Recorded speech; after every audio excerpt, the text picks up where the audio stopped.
Yes, hello everyone. This is Jyoti Shukla. Welcome to Let's Study Basics with me. So, friends, बहुत दिनों के बाद मैं आज ये वीडियो बनाने जा रही हूँ जो कि स्टडी से रिलेटेड है। वैसे तो शॉर्ट्स वीडियोस में बीच बीच में जब भी कुछ ऐसा मन किया तो मैं डाल देती थी, बट हाँ, स्टडी से रिलेटेड एक फोकस्ड वीडियो जो है वो मैं काफ़ी दिनों के बाद लेकर के आ रही हूँ, अप्रॉक्सीमेटली 1 ईयर के बाद।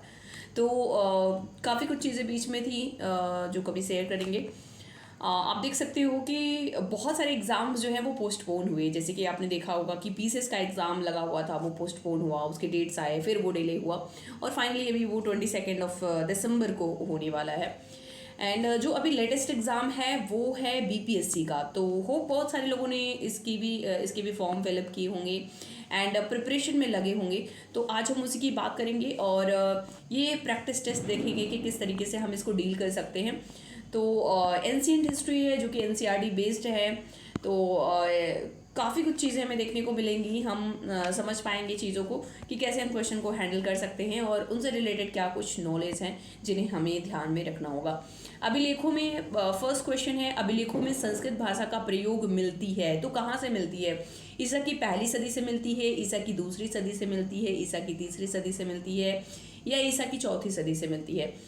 तो यहाँ पर अगर आप देखोगे तो पहले जो अभिलेख रहते थे उनमें प्राकृत भाषा का प्रयोग जो है वो देखने को मिलता है।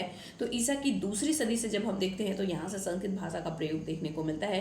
इवन ईसा की दूसरी सदी में लगभग 150 ईसा पूर्व में हमें रुद्रतामन का जूनागढ़ अभिलेख पहला अभिलेख था जिसमें संस्कृत भाषा का प्रयोग जो है वो किया गया था। आगे चलते हैं हम दूसरे क्वेश्चन की तरफ। तो भारत के प्राचीनतम सिक्कों पर दिया है कि निम्नलिखित पर विचार कीजिए। भारत के प्राचीनतम सिक्कों पर केवल चिन्ह उत्कीर्ण है, कोई लेख नहीं है। तो बिल्कुल सही है ये स्टेटमेंट। हिंद यवनों ने भारत में सिक्का निर्माण की डाई विधि का प्रचलन किया था, ये भी सही है। सर्वप्रथम हिंद यूनानियों ने ही स्वर्ण मुद्राएं जारी की थी। हाँ, तो बिल्कुल ये भी सही है। देखिए, जो हिंद यूनानी थी उन्होंने स्वर्ण के सिक्के पहले शुरू किए थे। इवन अगर आपसे ये पूछा जाए कि सर्वाधिक शुद्ध सिक्के जो है वो किसने किए थे तो भी हिंद यूनानी ही थे। इन्होंने सर्वाधिक शुद्ध सोने के सिक्के जो है वो चलाए थे। अगर पूछा जाए कि कौन से ऐसे शासक थे जिन्होंने सर्वाधिक मात्रा में यानी क्वांटिटी किनकी ज़्यादा थी तो वो गुप्त हो जाएगी। लेकिन अगर शुद्धता की बात की जाएगी तो हिंद यूनानी जो है वो हमें देखने को मिलते हैं। आगे चलते हैं हम। तो ये डी ऑप्शन सही हो जाएगा क्योंकि सभी के सभी करेक्ट हैं। नेक्स्ट थर्ड नंबर क्वेश्चन है, पूरा पाषाण काल के स्थल तथा उनके क्षेत्र का मिलान करना है हमें। पहलगाम है, बेलन घाटी है, नेवासा है, अतिरमपक्कम है। तो पहलगाम जो है वो हमें कश्मीर में देखने को मिलता है। बेलन घाटी जो कि इलाहाबाद जिले में ठीक है, उत्तर प्रदेश के इलाहाबाद जिला जो कि सबसे ज़्यादा पॉपुलेटेड डिस्ट्रिक्ट है वहाँ पर देखने को मिलता है। नेवासा जो है वो अहमदनगर जिले जो कि महाराष्ट्र में है। अतिरमपक्कम तमिलनाडु जहाँ से आपको हथियार क्लीवर जैसे हथियार जो है हमें देखने को मिलते हैं पाषाण काल के। आगे चलते हैं। तो आपने देखा कि 1 2 3 4 सीरियल से है तो पहला ही ऑप्शन सही हो जाएगा। पहले का ए, दूसरे का बी, तीसरे का सी, चौथे का डी। तो पहला first option A option is the correct option. Next आते हैं फोर्थ नंबर में, निम्नलिखित कथनों पर विचार कीजिए। पूर्वी भारतीय उपमहाद्वीप में फर्स्ट ऑप्शन है, पूरे भारतीय उपमहाद्वीप में पूरा पाषाण काल के आदिमानव का कोई जीवाश्म नहीं मिला है। तो बिल्कुल सही है, पूरा पाषाण काल का हमें कोई भी साक्ष्य या इस तरीके का जीवाश्म नहीं मिला है। हमें मिला है तो मध्य पाषाण काल का मिला है जो कि हमें एमपी में हथनौरा में देखने को मिलता है। तो दूसरा देखो यही दिया है कि प्रागैतिहासिक मानव का प्राचीनतम जीवाश्म नर्मदा घाटी क्षेत्र में हथनौरा से संबंध हथनौरा में जो है वो मिला है। तो ये बिल्कुल सही है। तीसरा है, मनुष्य का उद्भव स्थान अफ्रीका माना जाता है। तो बिल्कुल सही है, यानी कि तीनों की तीनों स्टेटमेंट सही हैं। तो पूछा है इसमें से गलत कौन सा है, तो गलत कोई भी नहीं है, यानी कि D option is the correct option. Next आती है फिफ्थ नंबर में, मध्य पाषाण काल में प्रयुक्त होने वाले छोटे उपकरणों को कहा जाता था। तो देखो, मध्य पाषाण काल में जब वो शिकार करते थे, हमारे जो पूर्वज थे शिकार करते थे तो पहले बहुत बड़े बड़े पत्थरों का उपयोग करते थे, लेकिन धीरे धीरे उन्होंने पत्थरों को नुकीला बनाना शुरू किया और जाकर के उसको छोटे हथियार जब बनाए, नुकीले हथियार बनाया, तो उसको हम बोलते हैं माइक्रोलिथ। ठीक है, बाकी ये सब जो हैं वो अलग अलग तरह के हथियार हमें देखने को मिलते हैं। छठवें नंबर क्वेश्चन में आते हैं, मध्य पाषाण कालीन मानव अस्थिपंजर की कुछ अवशेष निम्न में से कहाँ प्राप्त हुए हैं? तो मानव अस्थिपंजर के जो अवशेष मिलते हैं वो उत्तर प्रदेश के महदहा ठीक है, महादहा में, जो कि प्रतापगढ़ डिस्ट्रिक्ट में आपको देखने को मिलता है, वहाँ पर, वही प्रतापगढ़ जहाँ पर आंवला जो है वो बहुत प्रसिद्ध है, और आपको भक्ति मंदिर भी देखने को मिल जाएगा। नेक्स्ट 7th नंबर क्वेश्चन में आते हैं, निम्न में से कौन नवपाषाणकालीन स्थल बिहार से संबंधित है? तो अगर आप देखो तो लंघनाज जो है वो आपको गुजरात में देखने को मिलता है, ब्रह्मगिरी आपको देखने को मिलेगा कर्नाटका में, ठीक है, गुफ कराल जो है वो आपको जम्मू कश्मीर में देखने को मिलता है, लंघनाच आपने देखा गुजरात में, चिरांद जो है वो बिहार में देखने को मिलता है, और ये बहुत फेमस है, तो सी ऑप्शन जो है वो सही हो जाएगा, मध्य पाषाणकालीन स्थल यही है। 7वें नंबर के बाद आते हैं 8वां number question, 8th number question, और ये आप देख सकते हो, किस काल में मानव में स्थायी निवास की प्रवृत्ति हुई? तो मानव में स्थायी निवास की प्रवृत्ति की जब हम बात करते हैं तो पूरा पाषाण काल में जो है वो जो हमारे आदि मानव थे, जो हमारे पूर्वज रहे हैं, वो केवल और केवल जो है शिकार करते थे। तो उस समय पर उन्होंने आग की खोज की थी, ठीक है, आग की खोज उन्होंने पूरा पाषाण के काल में की थी। मध्य पाषाण काल में ये पशुपालन करने लग गए थे, ठीक है, पशुपालन करने लग गए थे, लेकिन नव पाषाण काल में ये कृषि जैसी चीज़ें भी करने लग जाते हैं, प्लस आने जाने का जो भी ट्रांसपोर्ट का सिस्टम होता है वो सब डेवलप होता है। तो C option is the correct option. स्थायी निवास की जो प्रवृत्ति होती है वो हमें नव पाषाण काल में देखने को मिलती है। 9th नंबर में आते हैं, नव पाषाण काल के संदर्भ में निम्नलिखित कथनों पर विचार कीजिए। सर्वप्रथम 1860 में ली मैशूरियर ने इस काल का प्रथम प्रस्तर उपकरण उत्तर प्रदेश की टोंस नदी घाटी से प्राप्त किया। बिल्कुल सही है, इस काल के निवासी सबसे पुराने कृषक समुदाय के थे। हाँ, तो ये भी सही है, वे मिट्टी और सरकंडे के बने गोलाकार या आयताकार घरों में रहते थे। तो ये तीनों ही ऑप्शन सही है, यानी कि D option is the correct option. सभी के सभी ऑप्शन जो है वो सही हो जाएंगे। नेक्स्ट 10th नंबर क्वेश्चन में आते हैं, मानव ने सर्वप्रथम किस धातु का प्रयोग किया था? तो सबसे पहले मानव ने जो धातु का प्रयोग किया था वो था तांबा, ठीक है, कॉपर। तो हम जानते हैं कि जो सिंधु घाटी सभ्यता है उसको हम कापर के जो है कापर युग के रूप में भी जानते हैं, या चालकोलिथिक एज भी हम उसको बोलते हैं। 11th नंबर में आते हैं, ताम्रपाषाण कालीन जो है संस्कृति भी कहा जाता है, राइट। 11th नंबर में आते हैं, नव पाषाण काल में चावल की खेती का प्राचीनतम साक्ष्य कहाँ से प्राप्त हुआ? तो जो चावल की खेती का प्राचीनतम साक्ष्य हमें देखने को मिलता है वो आप देख सकते हो बुर्जहुम।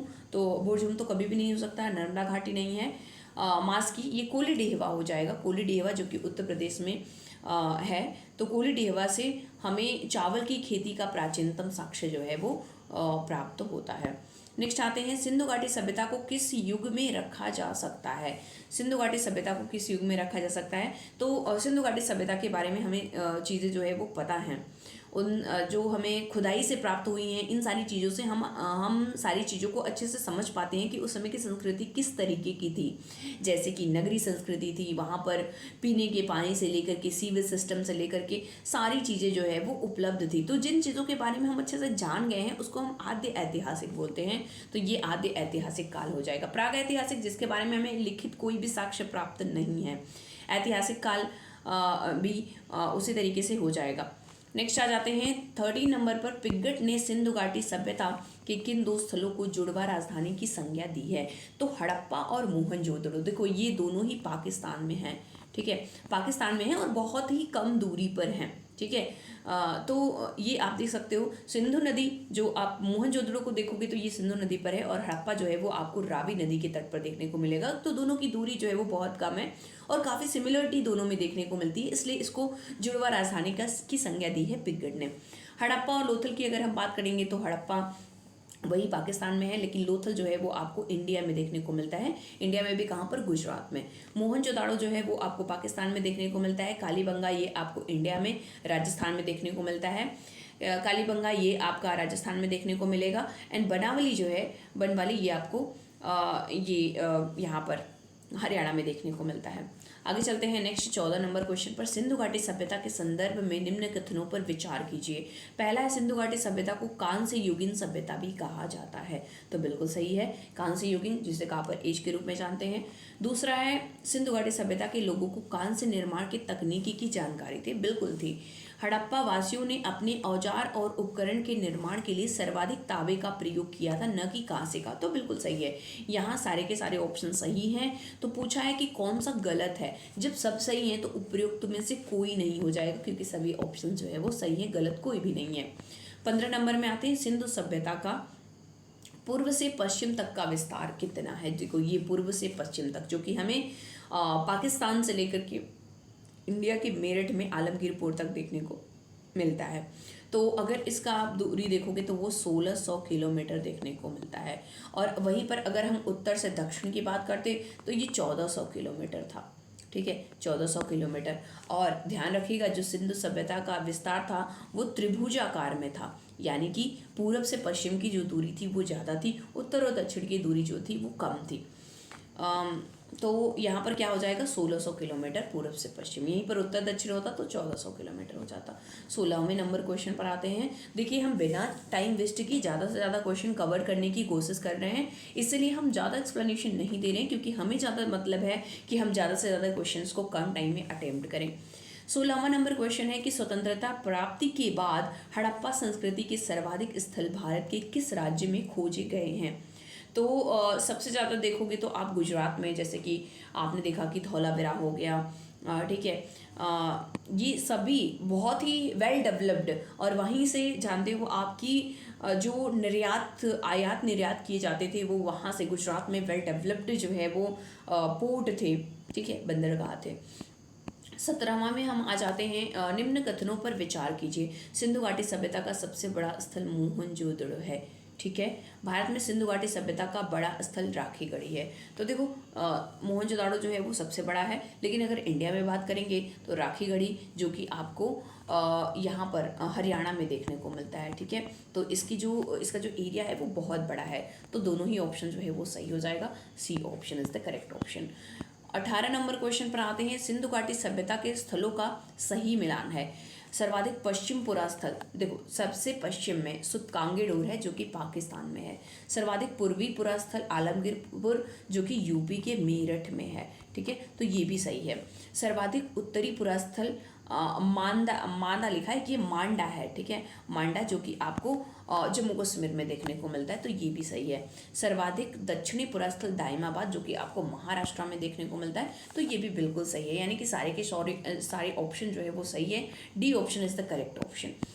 तो 19th नंबर क्वेश्चन में आते हैं, कौन सा स्थल सिंधु घाटी सभ्यता का बंदरगाह था। तो आप देखो तो लोथल जो कि गुजरात में था वो भी बंदरगाह था, और सुरकोटदा जो है वो भी गुजरात में था। दोनों ही वेल डेवलप्ड पोर्ट थे। तो डी ऑप्शन जो है वो सही हो जाएगा। रोपड़ कभी भी नहीं हो सकता, क्योंकि रोपड़ जो है वो आपको पंजाब हरियाणा वाले रीजन में देखने को मिलता है। तो ये नहीं होगा, ए और बी जो है वो सही है, यानी कि D option is the correct option. 20 number question में आते हैं, सिंधु सभ्यता के किस स्थल से नर्तकी की एक कांस्य मूर्ति मिली। तो नर्तकी की कांस्य मूर्ति जो है वो धौलावीरा तो कभी भी नहीं होगा, बनावली, कालीबंगा और मोहनजोदाड़ो है। तो अगर इसमें आप देखो तो आई थिंक सो मोहनजोदाड़ो जो है वो ज़्यादा करेक्ट है। फिर भी एक बार मैं कंफर्म करना चाहूँगी इस क्वेश्चन को। 20 नंबर क्वेश्चन डी है, बिल्कुल सही है। डी ऑप्शन जो है is the correct option. Mohenjodaro में जो है वो नर्तकी की कांस्य की मूर्ति देखने को मिलती है। और मोहनजोदाड़ो है कहाँ पर, तो ये भी आपको पाकिस्तान के सिंध प्रांत में देखने को मिलता है। आगे चलते हैं 21 नंबर क्वेश्चन पर, सिंधु घाटी सभ्यता के संदर्भ में निम्न कथन पर विचार कीजिए। सिंधु सभ्यता की लिपि भाव चित्रात्मक है, बिल्कुल सही है। सिंधु घाटी सभ्यता ग्रामीण सभ्यता थी, बिल्कुल गलत है, क्योंकि वैदिक सभ्यता जो थी वो ग्रामीण थी। लेकिन जो सिंधु सभ्यता थी वो नगरी सभ्यता थी। वहाँ पर पक्की ईंटों का प्रयोग किया गया था, स्नानागार थे, आंगन थे, दुर्ग था। ठीक है, तो इस आधार पे हम उसे कभी भी ग्रामीण सभ्यता नहीं कह सकते, तो ये गलत है। सिंधु घाटी के कई नगरों में मंदिर के अवशेष प्राप्त हुए हैं, नहीं ऐसा कुछ अवशेष हमें देखने को नहीं मिलता, इसलिए पहला ऑप्शन जो है वो सही होगा। केवल ए ऑप्शन जो है वो सही है। 21 के बाद 22 नंबर में आते हैं, कौन सा सिंधु घाटी सभ्यता के स्थल भारत में अवस्थित हैं।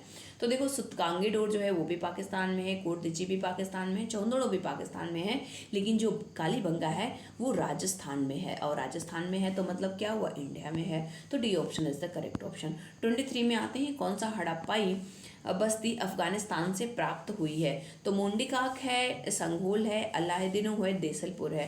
तो बाकी के ऑप्शन जो है वो अफगानिस्तान में नहीं है, लेकिन जो मुंडिकाक है, मुंडिकाक वो आपको अफगानिस्तान में देखने को मिलता है। 23 के बाद आ जाते हैं 24 नंबर क्वेश्चन में।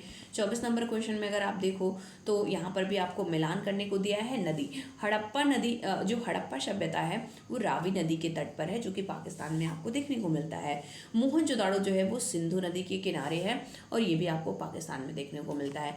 लोथल जो है वो गुजरात में है और ये भूगवा नदी के किनारे है। और धौलावीरा जो है वो लूनी नदी के किनारे है। तो आप देख लीजिए ए का दो, यानी कि आप देखो तो ए का 2 हो गया और बी का 3। ए का 2 यहाँ पर भी है, यहाँ पर भी, और बी का 3, यानी D option is the correct option.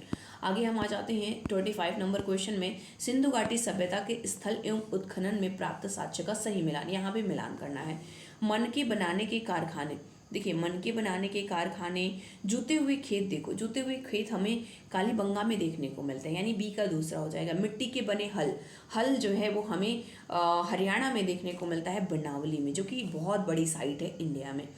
इसके बाद कांसे के खिलौने की गाड़ी, यहाँ से देखिए आप 2 ऑप्शन से मैच करिए क्या मिल रहा है, क्या बी का 2 सी का 3, बी का 2 सी का 3। हाँ तो यही बस हो जाएगा, एक ही ऑप्शन तो मिल रहा है, बी का 2 सी का 3, यानी कि A option is the correct option. सारे के सारे ऑप्शन जो है वो सीधे सीधे लगे हुए हैं, 1 2 3 4 5। कांसे की खिलौने की गाड़ी चौंदड़े में और चौंदड़ों पर में, और जो कि पाकिस्तान में है, और बर्तन पर मछुआरों का चित्र जो है वो हड़प्पा में देखने को मिलता है। और ऐसे ही पहला वाला मन के बनाने का कारखाना जो है वो लोथल में है। तो 1 2 3 4 पूरा सीधे सीधे लगा हुआ है, तो कोई भी डाउट की बात नहीं है। 26 में आते हैं। वैष्णव सभ्यता के संदर्भ में कौन सा सही नहीं है। संध्यावासी मिठास के लिए शहद का प्रयोग करते थे, बिल्कुल सही है। चावल का प्रथम साक्ष्य लोथल से प्राप्त हुए हैं, बिल्कुल सही है। सैंधव सभ्यता की मुख्य फसल गेहूं एवं जौ थी, ये भी सही है। सैंधव सभ्यता का समाज पितृसत्तात्मक था, देखो ये गलत है। पितृसत्तात्मक नहीं, बल्कि हम उसको मातृ संतात्मक जो है वो ज़्यादा सिमिलर देखने को मिलता है, ज़्यादा क्लोज ऑप्शन देखने को मिलता है, इसलिए हम पितृसत्तात्मक कभी भी नहीं बोलेंगे, इसलिए यही ऑप्शन गलत है। तो गलत है जो वही सही हो जाएगा, क्योंकि सही नहीं पूछा था, तो ये हमारा सही हो गया। 27 नंबर क्वेश्चन में आते हैं। भारतीय प्रागैतिहासिक का पिता किसे कहा जाता है। तो रॉबर्ट ब्रूसफुट है, हेरोडोटस है, तो रॉबर्ट ब्रूसफुट को ही हम प्रागैतिहासिक का पिता जो है वो कहते हैं। एक बार हम देखेंगे, बिल्कुल सही है, 27 का ए ही होगा। निम्नलिखित में से किस युग को चालकोलिथिक युग कहा जाता है। तो चालकोलिथिक जो है हम इसी को बोलते हैं कौन सा, ताम्रपाषाण युग, ठीक है, जो कि हमें सिंधु घाटी सभ्यता का स्थल है। प्रागैतिहासिक काल में गुफाओं के शैल चित्रों के लिए प्रसिद्ध है। प्रागैतिहासिक काल में गुफा के लिए गुफा कौन सा, तो यह हमारा भीमबेटका की गुफा जो है वो सबसे पुरानी है और यही जो है वो प्रसिद्ध है। आगे चलते हैं हम नेक्स्ट क्वेश्चन में। और नेक्स्ट क्वेश्चन अगर आप देखो तो 30 नंबर में देखने को मिलेगा कि सुमेलित नहीं है। भारतीय पुरातत्व का जनक अलेक्जेंडर कनिंघम, बिल्कुल सही है। भारतीय पुरातत्व संरक्षण के प्रथम महानिदेशक सर जॉन मार्शल, ये भी सही है। राष्ट्रीय मानव संग्रहालय भोपाल मध्य प्रदेश, ये भी सही है। भारत में मानव का सर्वप्रथम साक्ष्य मिलता है, ये लिखा है बुर्ज होम। बुर्ज होम कभी भी नहीं होगा, क्योंकि बुर्ज होम है जम्मू कश्मीर में, और हमें मानव का जो सर्वप्रथम साक्ष्य मिलता है वो एमपी के हथनौरा से मिलता है, तो यही ऑप्शन गलत है। तो जो गलत है वही सही हो जाएगा, D option is the correct option. 31 number में आते हैं। सैंधव सभ्यता का एकमात्र पुरा स्थल वक्राकार, जहाँ से वक्राकार ईंटें मिलती हैं। तो वक्राकार ईंटें जो है वो आपको चौंदड़ों से देखने को मिलती हैं, और चौंदड़ों कहाँ पर देखने को मिलता है, ये हमें पाकिस्तान में देखने को मिलता है। नेक्स्ट आते हैं 31 के बाद 32 नंबर में। सिंधु घाटी सभ्यता का वह कौन सा पुरा स्थल है जहाँ से प्राप्त मृदभांड पर चित्र उकेरा गया है, जिस पर एक कौवा तथा एक लोमड़ी उत्कीर्ण है। तो यहाँ पर अगर आप देखो तो लोथल है, मोहनजोदाड़ो है, कालीबंगन है, रंगपुर है। तो इसका जो सही ऑप्शन है वो है लोथल। लोथल जो कि हमें गुजरात में देखने को मिलता है, ठीक है। तो ये आपका सही ऑप्शन हो जाएगा। 33 नंबर में आते हैं। सैंधव सभ्यता का वह नगर जो अन्य नगरों के विपरीत, यह नगर 2 भागों में गढ़ी तथा आवास के क्षेत्रों में विभाजित किया गया है। तो पहला ऑप्शन है राखीगढ़ी, दूसरा है संगोल, तीसरा है सुरकोटदा और चौथा है रोपड़। तो इसमें जो सही ऑप्शन हो जाएगा वो हमारा सी ऑप्शन है, सुरकोटदा। आगे चलते हैं। सैंधव सभ्यता के पुरा स्थल धौलावीरा का शाब्दिक अर्थ क्या होता है। तो धौलावीरा का जो शाब्दिक अर्थ है वो है सफ़ेद कुआं। तो धौलावीरा जो कि हमें गुजरात में देखने को मिलता है, गुजरात का बहुत ही फेमस साइट है और इसे यूनेस्को की वर्ल्ड हेरिटेज में भी लिस्टेड किया गया है। आगे आते हैं 35 नंबर क्वेश्चन। सिंधु सभ्यता के बारे में सत्य कथन है। प्रत्येक आवास के बीच में एक आंगन होता था, तो बिल्कुल सही है। व्यापार एवं वाणिज्य उन्नत अवस्था में थी, ये भी सही है। समाधान की 3 पद्धति मिलती है, ये भी सही है। धातु से प्राप्त एक भी मूर्तियां प्राप्त नहीं हुई हैं, तो देखिए ये गलत है, क्योंकि ऐसा नहीं है कि मूर्ति नहीं प्राप्त हुई है और धातु से प्राप्त हुई है। तो 1 2 3 ऑप्शन जो है वो सही हो जाएगा। D option is the correct option. Next आता है, सबसे पहले कपास पैदा करने का श्रेय दिया जाता है। तो सबसे पहले कपास जो है वो पैदा किया था सिंधु घाटी के लोगों ने, तो 36 का बी ऑप्शन सही हो जाएगा। 37 नंबर क्वेश्चन में आते हैं। 37 में आप देख सकते हो कौन सा सुमेलित नहीं है। तो लोथल है गुजरात, कालीबंगन है राजस्थान। लोथल गुजरात सही है, कालीबंगन दिया है राजस्थान। कालीबंगा जो है राजस्थान